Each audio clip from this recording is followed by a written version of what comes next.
Alrighty, and we are right back in here. We are going to continue in the action section of The Obstacle is the Way by Ryan Holiday.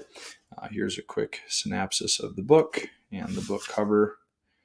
So, action is the second section. So, we just got done talking about how there is power in following the process and how the process eliminates all stress and it kind of guides you down that right path.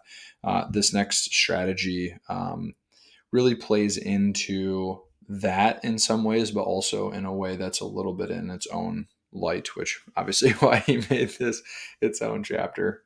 But we are going to tackle in this episode, do your job and do it right.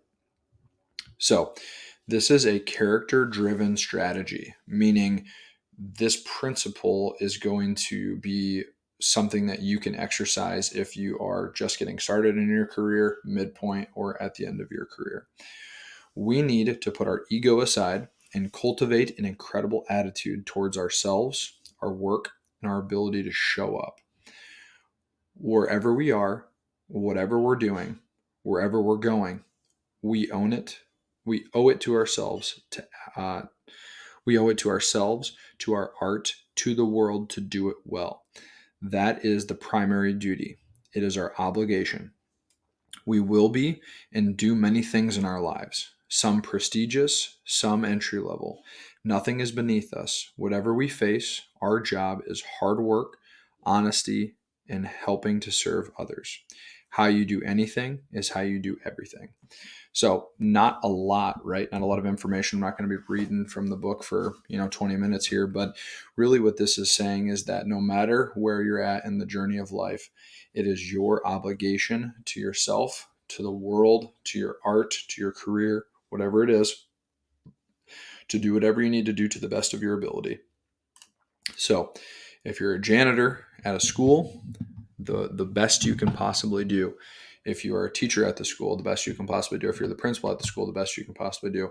It doesn't matter where you go. It doesn't matter really anything as long as you're presently in the moment and doing your job and doing it right.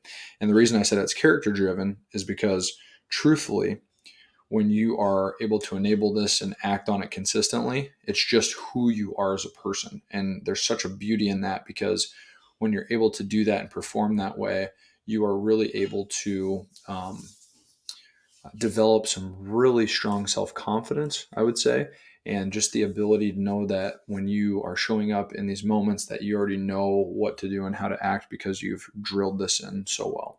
So really that's all we had in this specific strategy. I don't want to go into further detail here. We have a little bit from the book, but it's really good. So let's go to page 96. 96, which might actually be at the end of the chapter. LOL. Okay.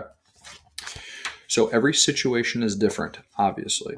We're not inventing the next iPhone or iPad, but we are making something for someone, even if it's our own resume. Every part, especially the work that no one sees, the tough things we want to avoid or could have skated away from, we can treat the same way as Steve Jobs did, with pride and dedication. And just for a point of reference, Steve Jobs, one thing he was very well known for is that even the insides of the iPhone, he wanted to be absolutely prestige, because his father, who actually worked with a lot of cabinetry, was one of the principles is that even the backside of the cabinets need to be perfect. In essence, no one else is going to see it, but you're going to know at the end of the day if you performed that task to the best of your ability. And so that's what they're referencing here. The great psychologist Viktor Frankl, survivor of 3 concentration camps, found,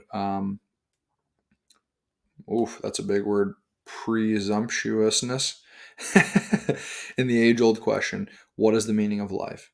As though it is someone else's responsibility to tell you.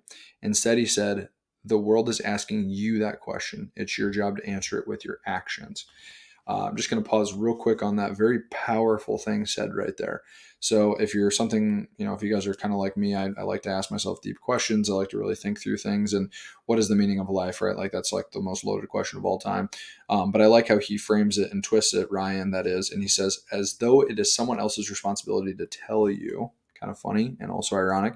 Instead, the world is asking you that question. It's your job to answer it with your actions. So, going back to the original part of the principle here, even if you're not in your quote unquote, in your passion or creating what you want to create, being able to be present and accomplish that and do it well will lead to the momentum to the next thing, to the next thing, to the next thing. So when you arrive at said thing for yourself, then again, you're just showing up and that's just who you are. So kind of a cool piece. But in every situation, life is asking us a question and our actions are the right answer. Our job is to simply answer them well. Right action, unselfish, dedicated, masterful, creative. That is the answer to the question. That's the one way to find the meaning of life and how to turn every obstacle into an opportunity.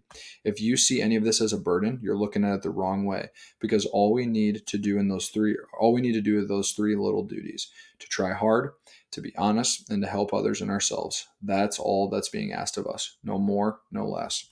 So really, if you don't take away anything from this clip, even though it's a shorter one, you do those three things in the course of your lifetime, you're going to live and rest in a lot of peace of mind and with a lot of integrity, because you will have accomplished quite a bit. So hopefully you guys enjoyed this subset strategy. Do your job and do it right. We are going to continue to read, so I appreciate you guys reading along with me, and let's get to the next strategy. Thanks, guys.